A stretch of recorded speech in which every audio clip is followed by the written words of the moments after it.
Hola, ¿qué tal? ¿Cómo estás? Buenos días, tardes, noches. Dependiendo del horario en el que estés viendo este video, mi nombre es Abraham Gómez y como siempre es un gusto y un placer acompañarte en una clase más correspondiente a la asignatura didáctica general dentro del marco o del mapa curricular de la licenciatura en pedagogía aquí en la Universidad CETEC.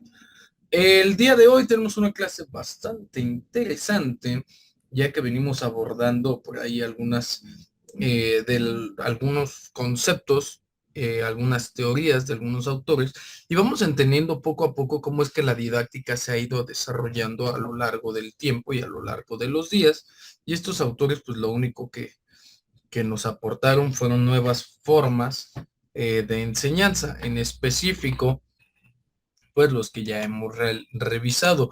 Algunos tienen importancia con otros, o sea, en el sentido en el que algunos favorecieron a través de sus investigaciones y a través de sus métodos que los autores que nacieron después retomaran sus ideas, retomaran estas nuevas formas de concebir este, sus teorías y dieron paso a métodos, a metodologías, a técnicas de enseñanza, eh, facilitando el proceso de enseñanza-aprendizaje, que es lo que nosotros conocemos como didáctica general. Recordar que existen algunas clasificaciones de la didáctica y recordar también que lo que estamos revisando es didáctica general. Entonces, te recomiendo que tengas ahí a la mano tu lápiz, pluma, este cuaderno con lo que sé que vayas a escribir porque vamos a iniciar. Vámonos con el contenido de la clase número 7.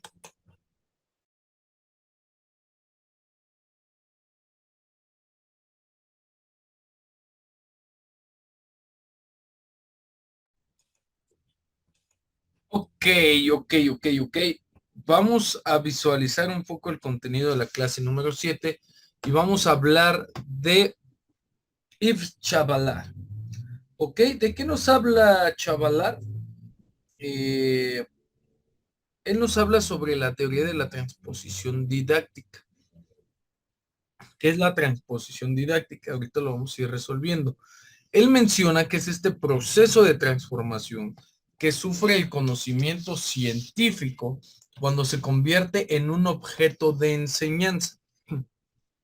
Anota, transposición didáctica de Yves Chavalard, que es francés, eh, es un proceso de transformación que sufre el conocimiento cuando se convierte en un objeto de enseñanza.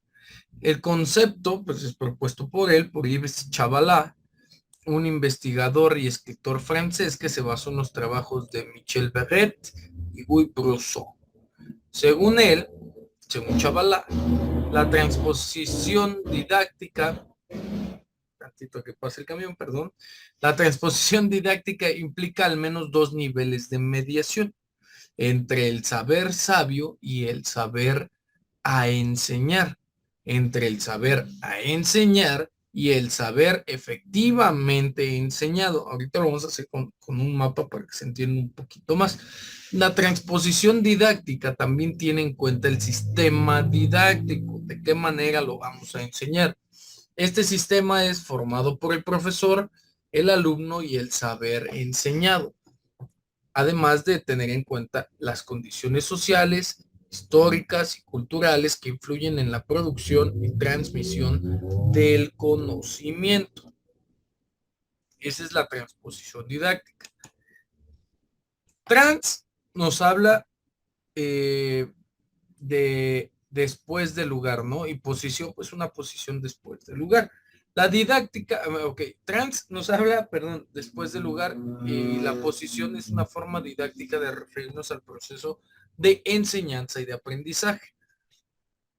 La transposición didáctica maneja tres objetos. Los objetos de saber, que Chavalá menciona como un saber erudito. Por ejemplo, vamos a conocer sobre los anteojos. El objeto de saber son los anteojos. Y quien está dedicado, especializado en su estudio, en su investigación, nos va a dar un saber erudito. El objeto de enseñar. ¿Cómo voy a hacer que toda la información que estoy obteniendo de los estudios de estos anteojos llegue a más personas? ¿Cómo recopilo los saberes alrededor de este objeto y los enseño? ¿Ok? Y el tercer paso es el objeto enseñado. Es qué saberes tengo la certeza de que ya los enseñé. ¿Sale? En Chavalar tenemos que tener esos tres objetos. Vámonos a la gráfica. Vamos un poquito a la gráfica. Déjenme ver chiquito.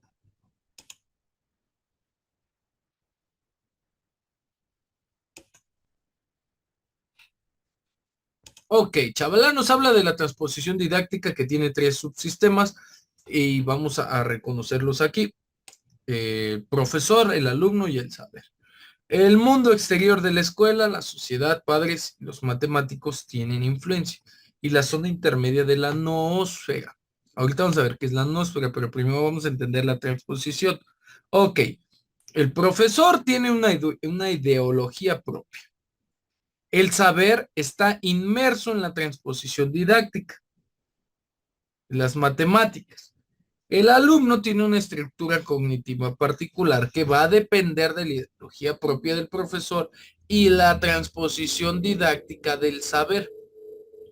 ¿Sale? Entre el profesor y el alumno existe una relación pedagógica.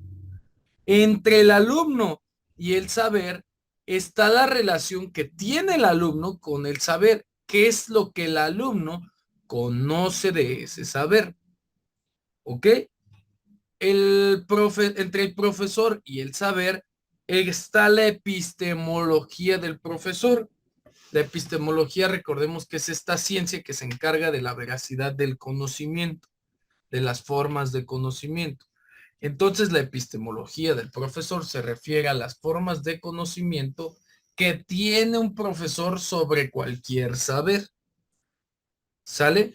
De esta manera, el profesor es el encargado de dotar de saberes al alumno, pero depende de cada profesor, depende de la ideología propia de cada profesor, que esta transposición se va a llevar a cabo. ¿Sale? Vamos a ver un poquito qué es la noósfera. Yves Chavalar nos menciona sobre la noósfera. La noósfera, en Chavalar, es un concepto que usa para referirse al conjunto de personas e instituciones que intervienen en el proceso de transposición didáctica, es decir, de llevar el conocimiento de un lugar a otro, que sea enseñado de una buena forma. La transformación del saber científico en saber enseñado. Es exactamente esto que estoy haciendo yo con ustedes. Llevar un saber científico, enseñarlo, aterrizarlo de acuerdo a las características de mis alumnos, a través de una persona que soy yo, el docente, y a través de una institución que es la que les brinda los conocimientos de manera administrativa y escolarizada. La noósfera incluye a los profesores, los alumnos, los padres, los especialistas de un conocimiento como tal o de una ciencia especializada, los políticos y otros actores sociales que influyen en la producción, selección, adaptación y transmisión del conocimiento. Sobre todo, estos actores que en la actualidad o que de manera contemporánea, por decirlo de alguna mejor forma, son capaces de afectar la construcción de la realidad. La noósfera es el centro operacional que la noósfera es el centro operacional que regula el equilibrio entre el saber sabio, que es el conocimiento puro del objeto, el saber enseñar, que es esta forma que yo estoy haciendo de presentarles el saber sabio, y el saber enseñado, que es lo que yo voy a comprobar con ustedes si ya pudieron realizarlo. teniendo en cuenta las condiciones históricas, culturales y didácticas de cada contexto. La noósfera es también la esfera de las personas que piensan, que crean y recrean el saber a través de la comunicación y la interacción. Te voy a dar un minuto para que observes esta imagen y ahorita vamos a explicar esta parte de aquí arriba.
Ok, listo.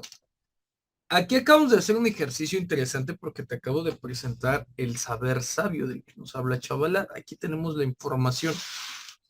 ¿Sale?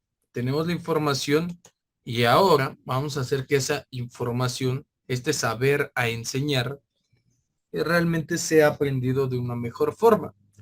Ok, la noósfera es esta parte. ¿Hasta ahí dudas? Pero bueno, el sistema de enseñanza es el punto clave, es el punto central.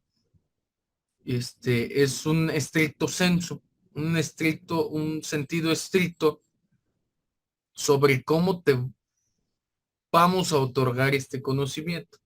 Ahora, Chavalar habla de la policía, habla de los administrativos, habla de los directivos, habla de los docentes, de los padres de familia, de la sociedad en general, porque dependiendo de las experiencias que nosotros tengamos, será el grado que podemos alcanzar del conocimiento puro, del saber sabio. Ahora, quiero que imagines una bola de nieve de cristal. A ver, te lo voy a...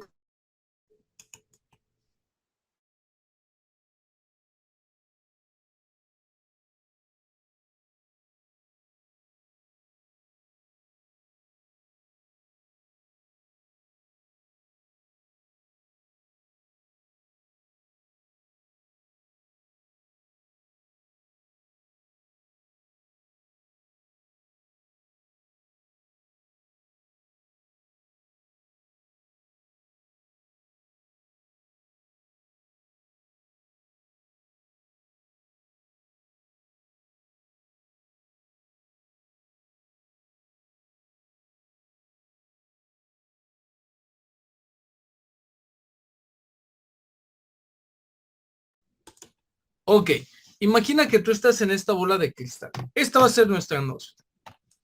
Nuestra atmósfera nos habla de un saber sabio que debe de partir de lo exterior a lo interior. Alguien te lo debe de enseñar. Para que el conocimiento llegue a nosotros, el conocimiento lo vamos a situar aquí, alrededor de nuestra atmósfera, que es una esfera de conocimiento. Así lo vamos a traducir. Ah, la noósfera es una esfera de conocimiento. ¿Ok? Apréndetelo, grábalo. Y chavalar, noósfera, una esfera de conocimiento. Aquí encontramos el saber. Nosotros estamos aquí adentro. ¿Quién nos presenta la realidad? Imagina que nosotros estamos adentro y que solo alcanzamos a ver lo que está adentro. La realidad nos es presentada por los especialistas en la materia, aquellas personas que investigan, que definen, que conceptualizan fenómenos naturales o fenómenos sociales o fenómenos educativos y le dan palabras a, a estos fenómenos conceptualizándolos, cristalizándolos en algo tangible para que los demás los podamos entender. Eso lo hacen los especialistas. Ibn Shabalar se refiere a ellos como una parte importante, como una parte importante de este proceso de conocimiento, como es la nosfera, un stricto sensum. ¿Ok? ¿Quiénes nos enseñan? Los especialistas en las disciplinas. Ahora, ¿a través de qué medios o qué agentes mediadores nos enseñan? A ver, piensa un poquito. ¿A través de qué agentes conozco o obtengo?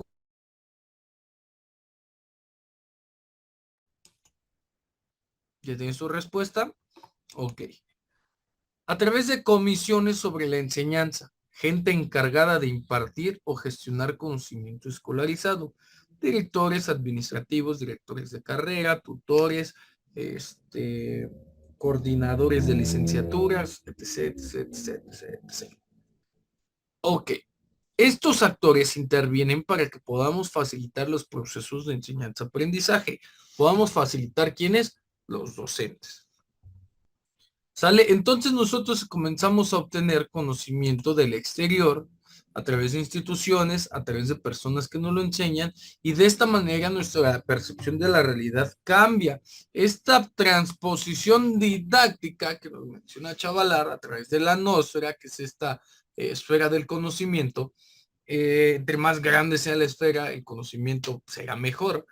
Esta transposición de obtener un conocimiento del exterior, apropiarlo a través de un docente de una institución educativa y dejarlo a las demás personas, pues es lo que propone él en su teoría, que es básicamente algo muy real y muy vivencial.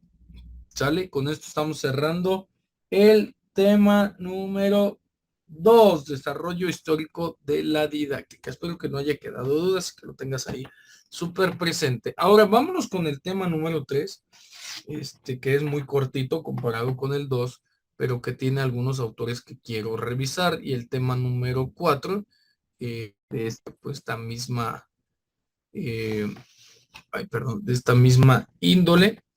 Así es que vamos a darnos a la tarea de desarrollarlo. Ok, el tema número 3 nos habla de la didáctica y su relación con las ciencias de la educación. ¿Sale? Ahí, aquí repetimos un poquito. No pasa nada. Ok, la didáctica, ¿con qué ciencias de la educación tiene relación? Con la psicología, en ese orden, lo vamos a revisar, la pedagogía, la filosofía, la sociología y la antropología. El día de hoy vamos a revisar psicología, pedagogía y filosofía. ¿Ok? Entonces vamos con la psicología. Vamos a revisar 5 autores, en específico Pavlov, Thorndike, Skinner, Ausubel y Vygotsky. ¿Ok? ¿Quién fue Iván Pavlov? Saca tu cuaderno porque esto viene interesante. ¿Ok? Iván Pavlov, fisiólogo ruso que revolucionó la ciencia del comportamiento al definir y estudiar el condicionamiento clásico. Así fue como llamó a su teoría. Esto lo hizo con un gran rigor metodológico. Ahorita vamos a ver el experimento. Pavlov demostró que el aprendizaje no solo es un proceso cognitivo, sino también un proceso fisiológico. Anótale ahí, eso es lo importante de Pavlov. Define el proceso de aprendizaje desde otra perspectiva, no solamente dentro del cerebro, sino también un proceso fisiológico.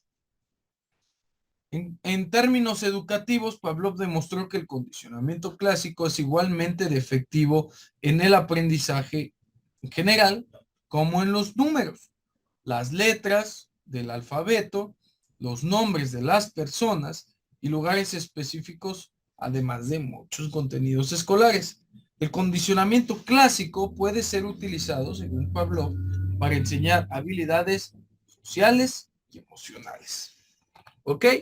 ¿Qué es el condicionamiento clásico? Es un experimento de Pavlov.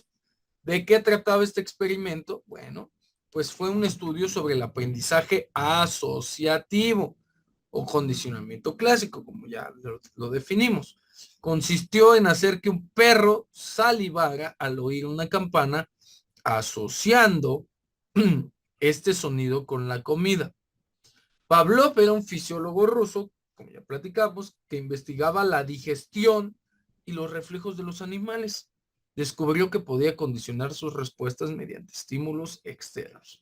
Su experimento es considerado uno de los más importantes de la psicología, especialmente del conductismo, que es esta corriente filosófica, psicológica, que nos habla que los seres humanos se comportan de acuerdo a los estímulos que reciben y que dependiendo del estímulo que le demos al ser humano, se comportará de tal o cual forma, a favor o a través de conductas deseadas o no deseadas, pudiendo suprimir cualquiera de las dos. Esta forma, pues, de conocimiento de Pavlov se basa en la observación objetiva del comportamiento. A grandes rasgos, antes del condicionamiento, una persona, bueno, el perro en este caso, se le ofrece un estímulo incondicionado. No importa, se lo das. Este estímulo incondicionado provoca una respuesta incondicionada, que es la salivación. Es como si yo te presento un pedazo de pizza, se te va a antojar, ¿no? Tienes un comportamiento de que estás viendo comer a alguien. Ok, este proceso se realiza antes del condicionamiento. Le pones la comida, pero va a comenzar a salivar. Ahora, un estímulo neutro, que es un elemento de esta teoría, es un silbido. En este caso, un silbato, un sonido, una campana. Este estímulo es neutro. La respuesta no está condicionada, por lo tanto, no hay salivación. Pero si tú añades el sonido más la comida, la salivación va a estar presente con una respuesta incondicionada. ¿Sí? Este proceso lo vas a repetir, lo vas a repetir, lo vas a repetir, lo vas a repetir, hasta que ya el animal se haya acostumbrado a esta conducta, hasta que ya el perro se haya acostumbrado a esta conducta. Entonces ya vas a quitar la comida y únicamente vas a dar la orden del silbato y el animal comenzará a salivar. Si aún no has entendido, te voy a poner un ejemplo un poco cómico, pero espero que lo disfrutes. Me voy a ir tantito, espero que lo disfrutes, lo platicamos en la clase en vivo.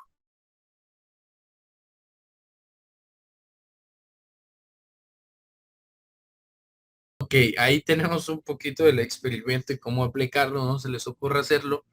El experimento lógicamente va más allá. Podemos encontrar muchos ejemplos en la red, pero nos vamos a ir un poquito rápido porque todavía tenemos que ver algunos más. Después encontramos a nada más y nada menos que a Edward Thorndike. Fue un psicólogo estadounidense que se dedicó al estudio del aprendizaje y al comportamiento animal, igual que Pavlov.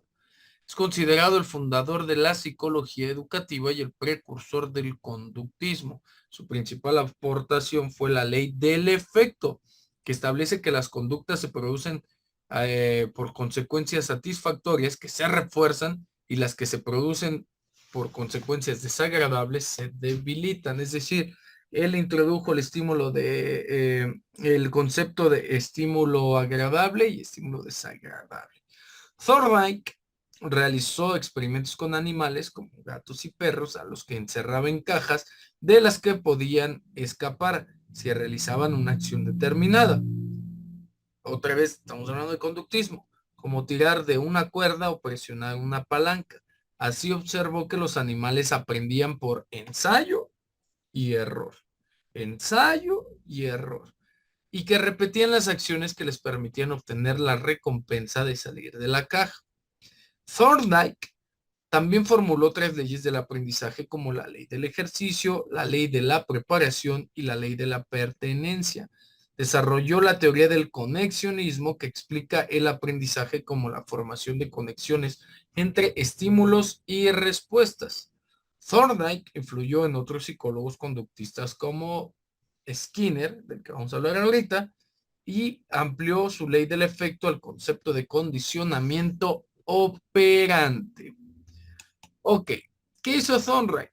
La teoría del ensayo y error, que es una de las que vamos a revisar hoy. Es una forma de aprendizaje basada en la repetición de acciones hasta encontrar una solución satisfactoria. Thorndike observó que los animales aprendían por medio de la exploración y el tanteo, y que las conductas que producían consecuencias positivas se reforzaban y las que producían consecuencias negativas pues, se debilitaban. Esta teoría se relaciona con la ley del efecto, el conexionismo y el conductismo.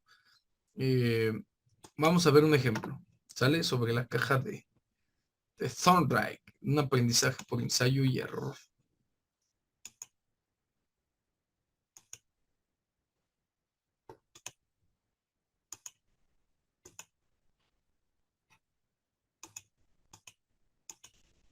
But how is a new skill learned? That was a question which began to fascinate Thorndike. To answer it, he built some ingenious puzzle boxes.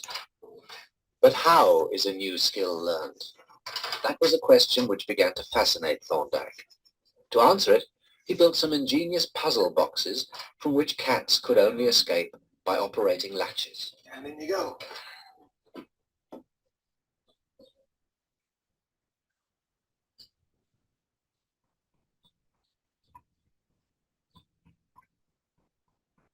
The cat appears to be very clever in engineering its escape, solving the problem with a deftly placed paw and a push of its nose.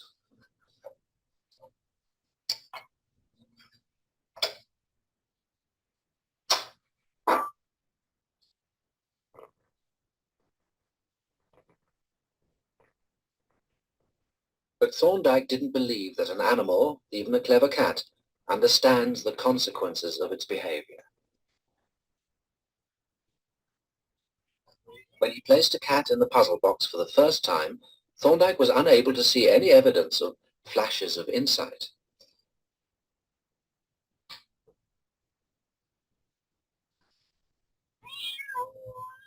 The successful actions appeared first by chance. He proved that the apparent cleverness arose by trial and error, and used graphs to measure the rate of learning.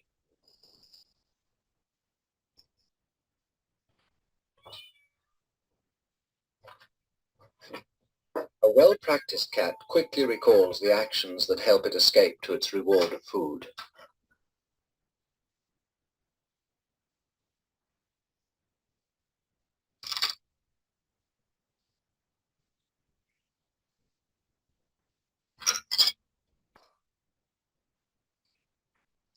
An action brings a reward. Thorndike believed that that action becomes stamped into the mind.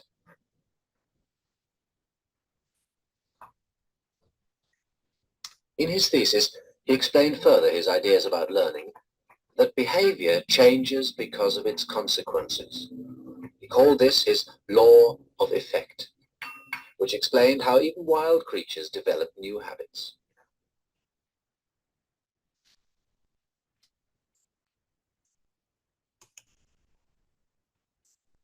Ok, entonces ya vimos un poquito sobre Thorndike. Lo vamos a ir platicando a ver si pues, nos da tiempo a hacer unos ejemplos. Después vamos a hablar de Burgos Frederick, perdón, Skinner. Burgos Frederick Skinner fue un psicólogo, perdón, estadounidense que destacó por su teoría del conductismo. Esta teoría se basa en el estudio de la conducta observable, también los efectos de los estímulos y los refuerzos sobre ellas. Es algo similar de diferente aplicación.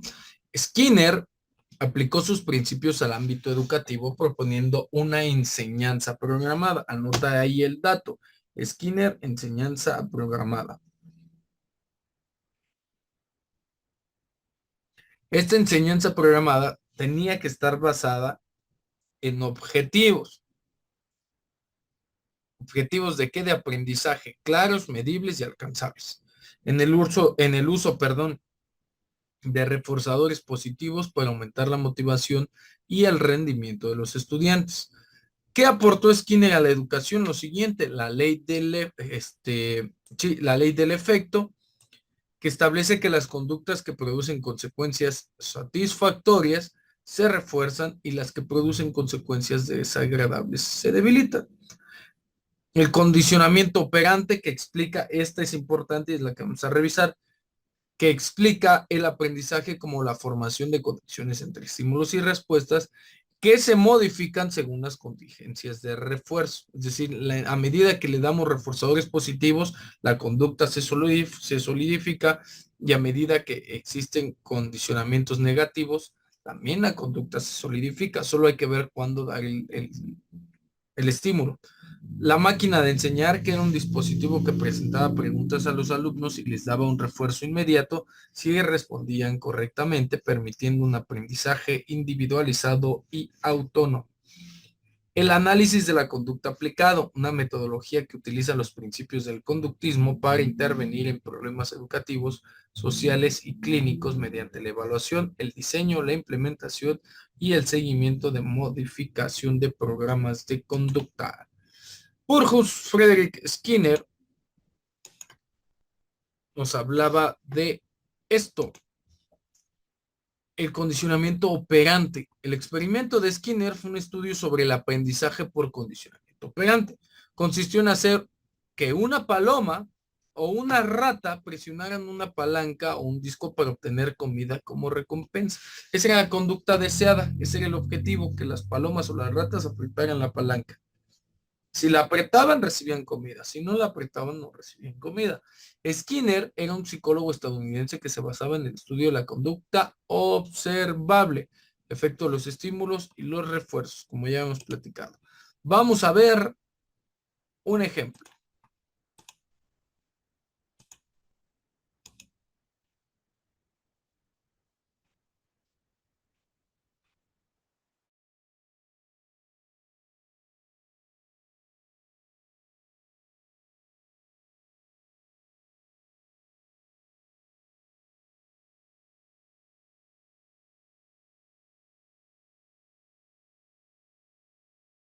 Operante fue descrito por primera vez por el psicólogo conductista Burrhus Frederick Skinner como un método de aprendizaje para aumentar o disminuir la probabilidad de que una conducta vuelva a ocurrir en el futuro. Quédate a ver en qué consiste, pero antes, dale like al video y suscríbete a mi canal. Así nos ayudarás a seguir creando contenido como este. Comencemos.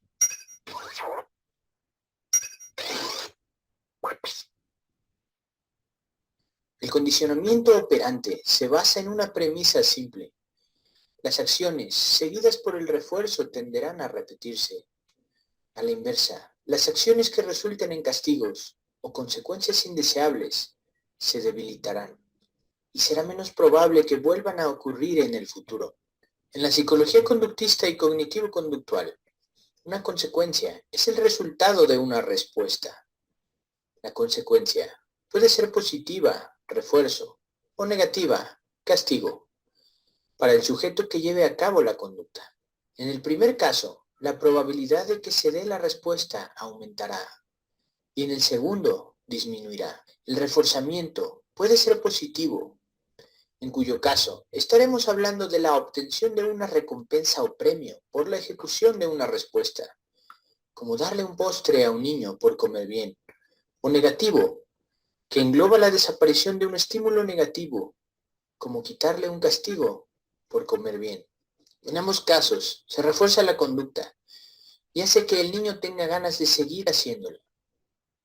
Un castigo es cualquier consecuencia de una conducta determinada que disminuya la probabilidad de que ésta se repita, como el reforzamiento. El castigo puede ser positivo o negativo. El castigo positivo se corresponde con la presentación de un estímulo aversivo después de que se produzca la respuesta, como por ejemplo, dejar al niño en la mesa hasta que acabe de comer, mientras que el castigo negativo, o también llamado omisión, es la retirada de un estímulo apetitivo como consecuencia de la conducta, como por ejemplo, simplemente no darle el postre por no haber comido bien.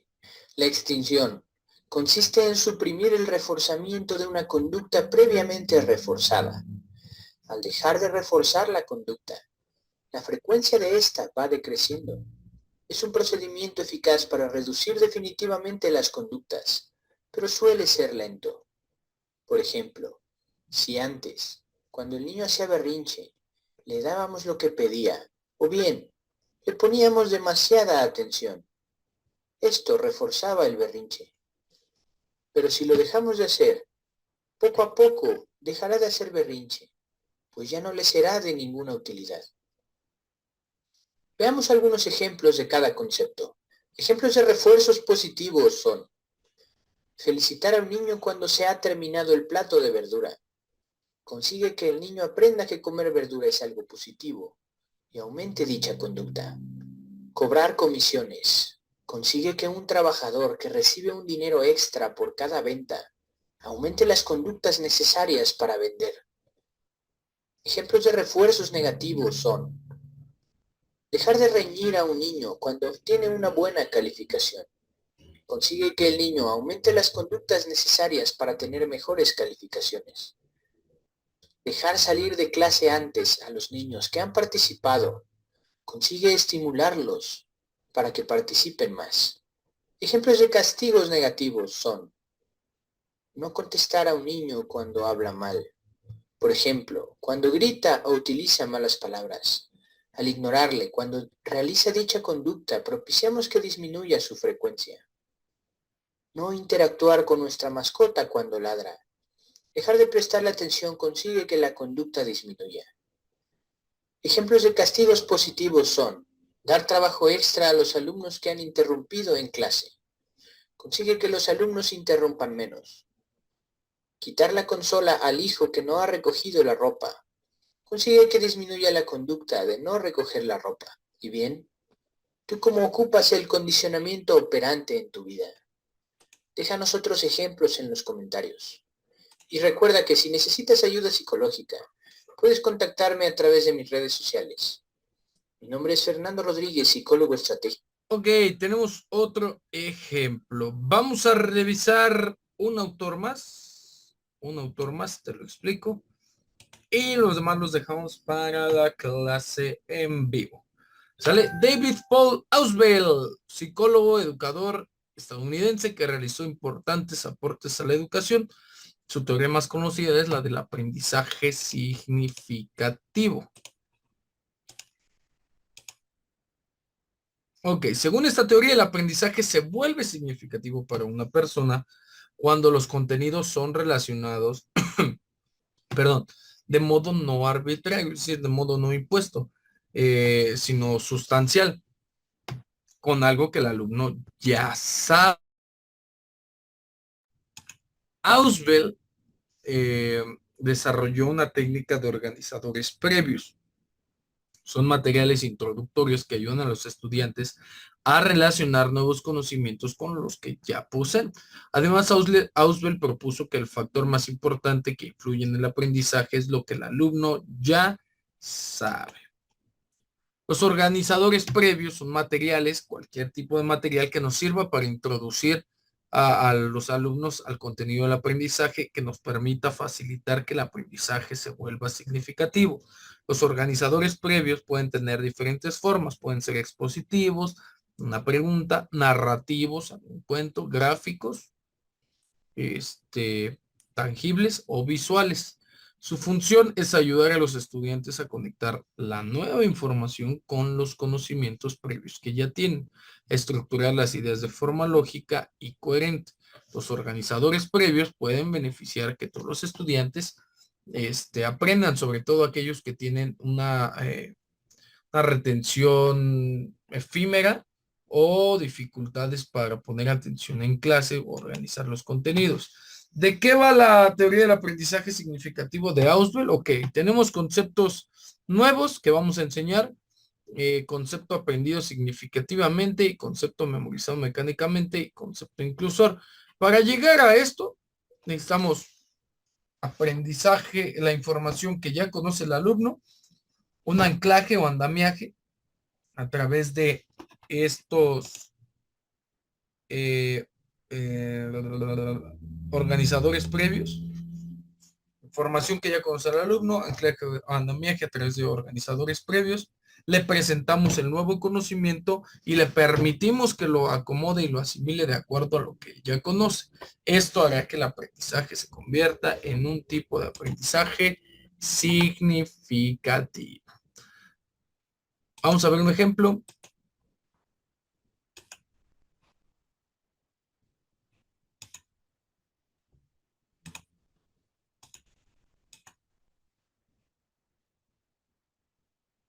Pon Amazon Music Sessions.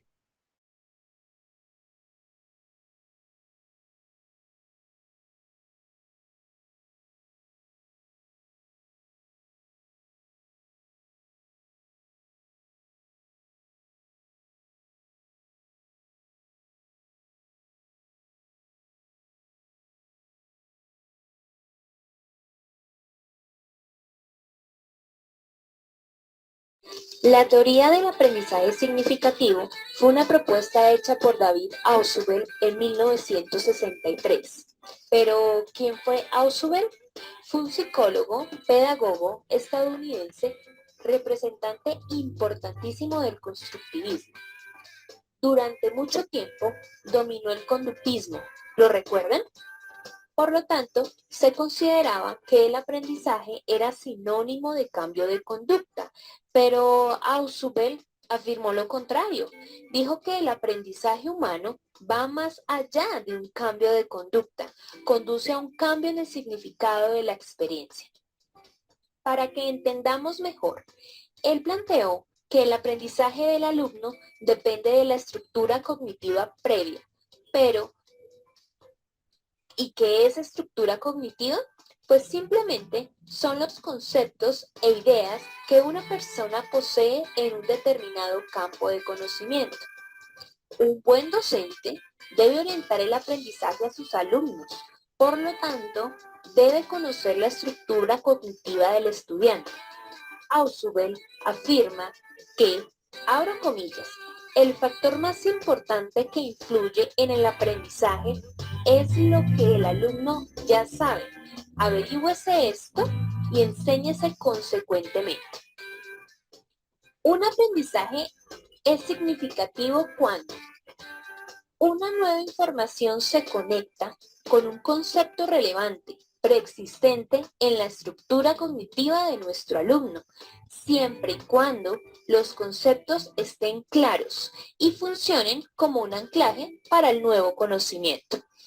Para un ejemplo, en física, si conocemos qué significa presión, temperatura, trabajo y conservación de energía, es decir, que hacen parte de nuestra estructura cognitiva, no podríamos entender una nueva información sobre termodinámica, máquinas térmicas o turbinas de vapor. Es decir, que los conceptos relevantes pueden ser amplios, claros, estables o inestables y dependen de la manera y la frecuencia con que los exponemos a nueva información. Se conocen tres tipos de aprendizaje significativo: tipo de representaciones, tipo de conceptos y tipo de proposiciones. El tipo de representaciones es el aprendizaje más elemental. Consiste en atribuir significados a determinados símbolos. Este tipo de aprendizaje se presenta generalmente en los niños. Por ejemplo, el aprendizaje de la palabra pelota ocurre cuando esa palabra es equivalente al objeto que está percibiendo en ese momento. Tipo de conceptos. Los conceptos se definen como objetos, eventos, situaciones con criterios comunes y se designan mediante algún símbolo o signos y son adquiridos a través de dos procesos. Se llaman formación y asimilación. ¿Qué es formación? Son las características del concepto que son adquiridas por una experiencia directa. Siguiendo con el ejemplo del niño y la pelota, aprende el concepto de pelota por tener contacto con ella y las de otros niños. ¿Qué es asimilación? Pues asimilación se produce a medida que el alumno amplía su vocabulario. Entonces el niño podrá distinguir distintos colores, tamaños y afirmar que se trata de una pelota cuando vea otras en cualquier momento. Y el último es el de tipo de proposiciones. Este tipo de aprendizaje significativo implica la combinación y la relación de varias palabras individuales. Por ejemplo, pelota, amigos y felicidad, produciendo un nuevo significado que es asimilado en la estructura cognitiva del alumno. En este caso sería juego, ya sea verbalmente, también escucharla, es decir, un significado denotativo, o por carga emocional o actitudinal con un significado connotativo.